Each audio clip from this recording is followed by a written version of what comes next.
Munini wa speaker mbungeni ya county ya Masakula ingine MC wa Kalakala Steven Zoe yasekana bena thina munene kati wa serikali nene na ilasi ya county na kana serikali nene yana mubango wa kuwa serikali sia county Zoe yasekana mutalatala ulopangitwa kwa leo katibo etethesi ya yumbe kwesela kinando cha NGCDF atongo imaka kwesela kinando cha ngafu na masenata kwesela kinando cho cha kweki ya serikali sia county kidhimine oversight kiti na kutila itina serikali sia county Zoe ingine kwa yuluwa ilobia ilasia iwa serikali sia county kuma serikali nene ayasia no kilungu cha 10 yuluwa yana kichoka kila kinanga serikali sia county kila kwa sekiane je kutoa isia udhukumi wa serikali sia county Ben Musau no kutuambisa Tuzuina corona inarudi ainene aumba noni ulawe maetete pamwe ene yanda ndini wa uiti kuma masingana yata ungua ikudia erafu mwambie wetu zavena dhina munene muno katikati wa serikali nene na ilasi ya mutioko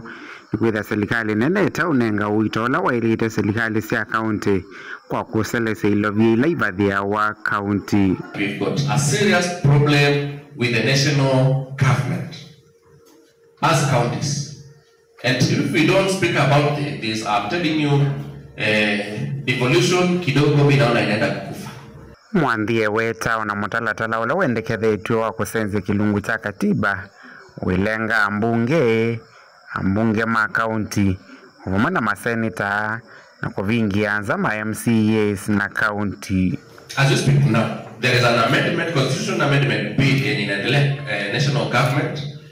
Na hiyo tu inaenda kupatia MPs, inaenda kuregularize CDF, NGCDF, GAF na oversight kiti ya senators. MCAs and county governments have been left. Watabadilisha katiba, lakini hata kutakuwa na kiti kidogo ama pesa kidogo zenye MCAs atakuwa anaweza fanya kazi nazo. So at the end of the day, nafikiria tu tunaendelea kuchukia MCAs bure till sivyo mwaka gani.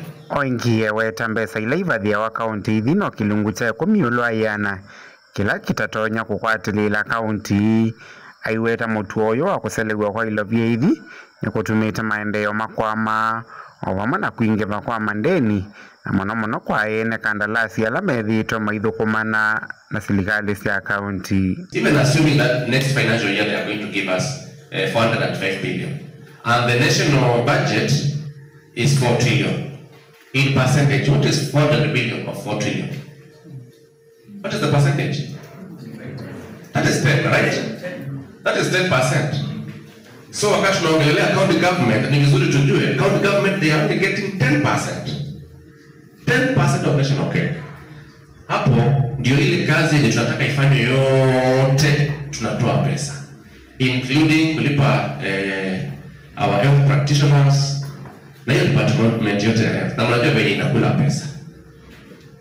Getting the 10% or even less, kwa sababu last year najua ilikuwa 3.95 something trillion against 385 billion.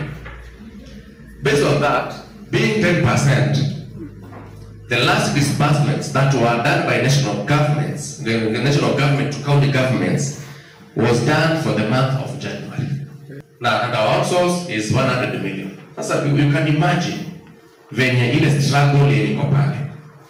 So, venye mimi nafikiria ni vizuri national government ikikakamue. If at all they are not planning to kill devolution, then we expect them to be doing the disbursements on time to make sure that our governments are able to conduct and pay these contractors on time. Vilingi wa Mavumu Tongo TV kumava county ya Masako nyeni tawa Ben Musau.